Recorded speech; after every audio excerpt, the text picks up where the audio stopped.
ஜாம்பவான் நேயர்களுக்கு வணக்கம். நான் உங்க தீபிகா. இன்னைக்கு நிகழ்ச்சியில நம்ம எதை பத்தி பார்க்க போறோம் அப்படின்னு பாத்தீங்கன்னா, தமிழ்நாடு முழுவதும் மீண்டும் பேசப்படக்கூடிய ஒரு விஷயம் என்ன அப்படின்னு பாத்தீங்கன்னா, மேகதாது அணை திட்டம்.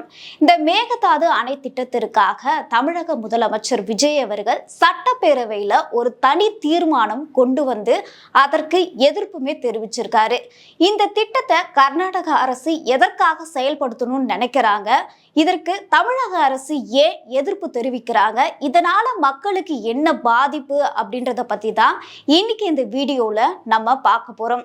முதல்ல இந்த மேகதாது அணை திட்டம்னா என்ன அப்படின்னு பாத்தீங்கன்னா, கர்நாடக அரசு காவேரி ஆற்று அருகே தமிழகத்துடைய எல்லை பகுதியில மேகதாது அப்படின்ற ஒரு பகுதி இருக்கு.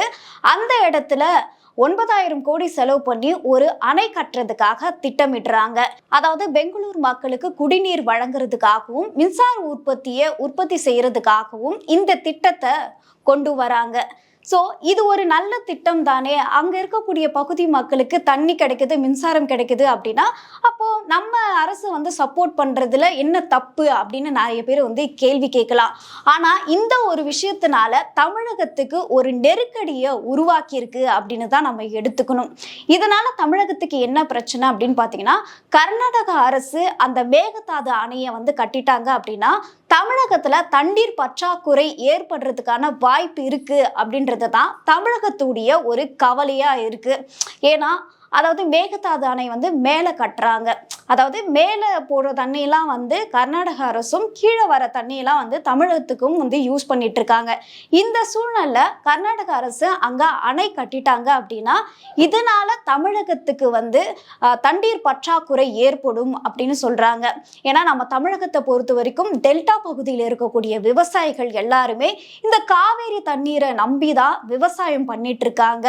ஸோ இந்த அணை கட்டும் பொழுது இந்த தண்ணீர் பற்றாக்குறை அவங்களுக்கு ஏற்படக்கூடிய வாய்ப்பு இருக்கு அப்படின்னு சொல்றாங்க. தண்ணீர் அதாவது விவசாயத்துக்கு மட்டும் பற்றாக்குறை ஏற்படாம குடி தண்ணீர் பற்றாக்குறை கூட ஏற்படுறதுக்கான வாய்ப்பு இருக்கு அப்படின்னு சொல்றாங்க. ஸோ இது நம்ம ஒரு எக்ஸாம்பிளா எப்படி பார்க்கலாம் அப்படின்னு பார்த்தீங்கன்னா, இப்போ ஒரு குழாயில ஒரு 2 வீட்டுக்கு தண்ணி போகுது. ஒரு குழாயில 2 வீட்டுக்கு தண்ணி போகுதுன்னு எடுத்துக்கோங்க. அதுல மேல் மாடியில் இருக்கக்கூடிய வீடு என்ன பண்றாங்க அப்படின்னா, ஒரு தொட்டியை அமைச்சு அதுல தண்ணீர் சேர்க்கறதுக்கான வழிவகையை செய்யறாங்க.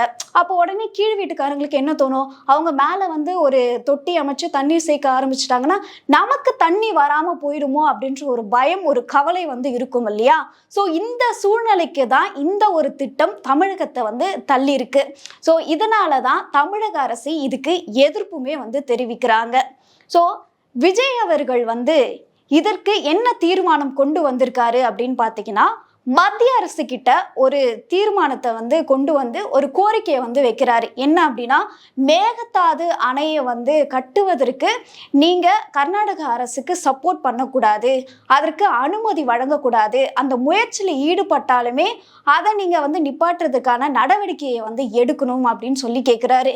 இதனால எங்களுக்கு தமிழகத்துல தண்ணீர் தட்டுப்பாடு ஏற்படும், தண்ணீர் பிரச்சனை ஏற்படும், எங்களுடைய விவசாயிகள் பாதிப்படைவாங்க. ஸோ இந்த சூழ்நிலையெல்லாம் நீங்க கருதி இதுக்கு சரியான முடிவை எடுக்கணும் அப்படின்னு சொல்லி அந்த தீர்மானத்துல குறிப்பிடுறாரு. அது மட்டும் இல்லாம தமிழகத்துடைய தண்ணீர் உரிமை எந்த வகையிலுமே பாதிக்க கூடாது அப்படின்ற ஒரு முக்கிய குறிப்பையுமே வைக்கிறாரு. ஸோ இந்த தீர்மானத்தை தான் விஜய் அவர்கள் சட்டப்பேரவையில கொண்டு வராரு. எல்லாரும் முன்னாடி படிக்கவும் செய்யறாரு. அப்போ எதிர்கட்சி தலைவர் உதயநிதி ஸ்டாலின் அவர்கள் இந்த தீர்மானத்துல ஒரு திருத்தம் கொண்டு வரணும் அப்படின்னு சொல்றாரு. அவருடைய தரப்புல இருந்து என்ன சொல்றாரு அப்படின்னா, தீர்மானத்துல ஒரு திருத்தம் கொண்டு வரணும் அப்படின்னு சொல்றாரு. சோ இந்த சூழ்நிலையில தான் உதயநிதி அவர்கள் என்ன திருத்தம் கொண்டு வர சொல்றாரு அப்படின்னு பாத்தீங்கன்னா, தனி நடுவர் மன்றம் அமைக்கணும் அப்படின்னு சொல்லி ஒரு திருத்தத்தை கொண்டு வராரு. முதல்வர் விஜய் அவர்கள் இந்த திருத்தத்தையும் ஏற்றுக்கொண்டு அந்த தனி தீர்மானத்தை நிறைவேற்றவும் செய்யறாரு. இந்த சூழ்நிலையில தான் இதுக்கு ஒரு எதிர்ப்பு வருது. என்ன எதிர்ப்பு அப்படின்னு பார்த்தீங்கன்னா, அதாவது எடப்பாடி அவர்கள் இதற்கு எதிர்ப்பு தெரிவிக்கிறாரு. இந்த தீர்மானத்துக்கு அவர் எதிர்ப்பு தெரிவிக்கலாம். ஆனா இது நிறைவேற்றப்பட்டது இல்லையா, இந்த தீர்மானம் நிறைவேற்றப்பட்டதுடைய விதிமுறை தவறா இருக்கு அப்படின்னு சொல்லி இதற்கு ஒரு எதிர்ப்புமே தெரிவிக்கிறாரு.